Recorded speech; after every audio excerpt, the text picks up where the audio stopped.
Surah Al Fatihah is the first chapter of the Holy Koran. It is a 7-verse prayer to Allah Almighty, to seek His guidance and mercy. This beautiful surah is also known as the Mother Surah of the Koran, and is an essential part of every Salah we offer. Besides, it has multiple other names. Being the first chapter of Quran, it is not merely its introduction. In fact, it is a prayer from a believer to his God for guidance, and the remaining Quran is a reply by God to this prayer as a guidance. Surah Fatihah is full of numerous lessons for the mankind, which can help us succeed in this world and the next. And in today's episode, we will discuss 10 lessons we can learn from Surah Fatihah and how we can incorporate them in our life. If you have not followed us on Instagram and subscribed to our channel yet, don't forget to do it now and click on the bell button for more weekly videos. Moving directly to the lesson number 1, which is seeking refuge from Allah in everything we do and starting everything after taking Allah's name. Whenever we have to do a task in daily lives, we always first ensure safety measures, like wearing a seatbelt before driving a car. Same way, we have to seek Allah's refuge before starting to read Surah Fatihah or any other surah of the Quran to save ourselves from the attacks of Satan, so we can ponder over its verses without any distraction, misunderstandings, and receive guidance from Allah. After this, we say Bismillah, to seek Allah's mercy and help. This we have to do before starting to do anything in life. So, the 2 takeaways here are to always seek Allah's refuge from Satan and to start everything with Allah's name. And remember, the more we ponder upon and believe in the attributes of Allah, the more we will feel the power and effect of reciting Quran. Lesson number 2 is, it teaches us an important etiquette of dua. The first part of Surah Fatihah consists of praise of Allah, before the prayer itself is made to Allah. This teaches us an important etiquette of making dua, that is, while asking anything from Allah, we do not put our request abruptly and bluntly to Him. Instead, we begin by first acknowledging His favors and the highest position of Allah, by referring to His beautiful names and then asking Him what we want. Lesson number 3 is, be grateful to Allah in every situation. Surah Fatihah starts with thanking Allah. It teaches us that only Allah is the master of all worlds, and therefore, we must be thankful to Allah in every moment and in any situation. We know that we must be grateful to Allah in times of happiness.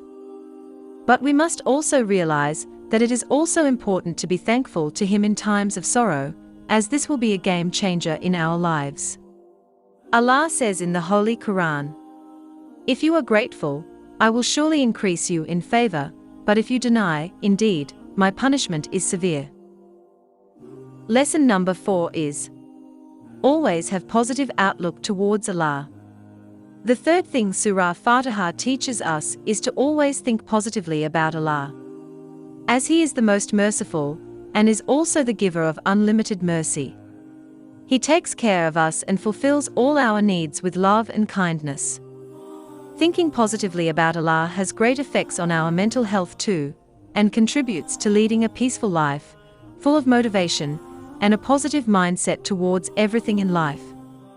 Lesson number 5 is, Allah is the master of Day of Judgment. This beautiful surah reminds us that Allah is the master of the Day of Judgment, and our fate lie in His hands, as to what will happen to us on that day.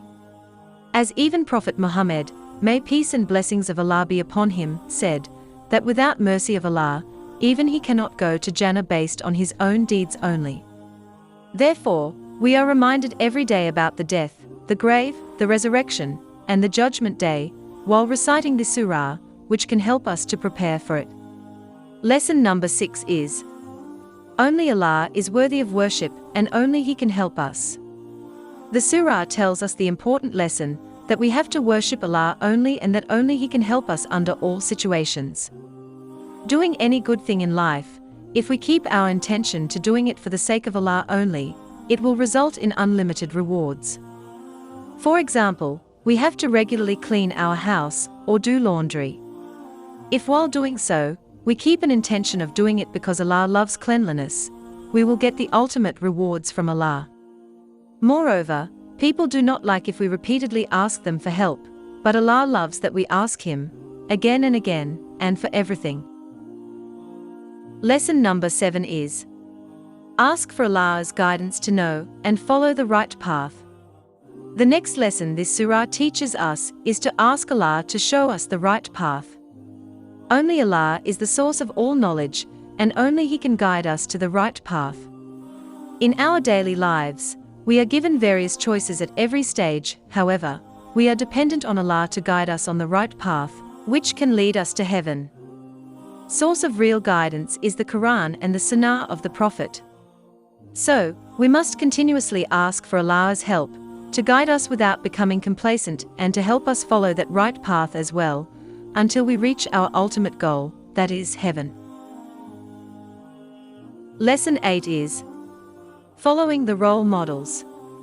This surah also teaches us that we must follow the example of people who followed the right path and were successful in both this world and the next.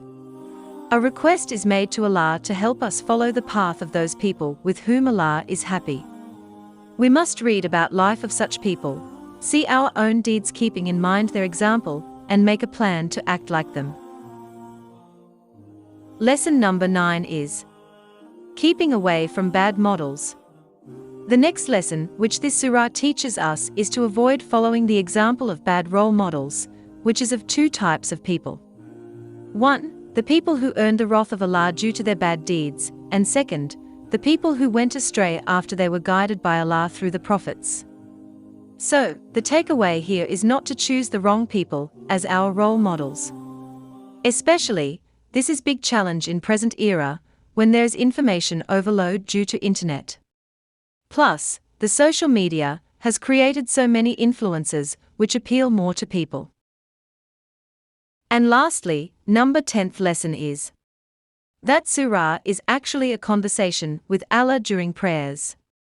Though it is important to have presence of mind while reading Quran or Salah, but it is of utmost importance to realize the importance while reciting Surah Fatihah, especially during Salah, because of this hadith of the Prophet. Allah the Exalted had said, "I have divided the prayer into two halves between me and my servant will receive what he asks."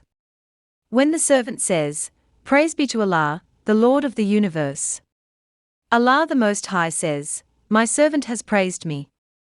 And when the servant says, "The Most Compassionate, the Merciful," Allah the Most High says, "My servant has lauded me." And when the servant says, "Master of the Day of Judgment," he remarks, "My servant has glorified me."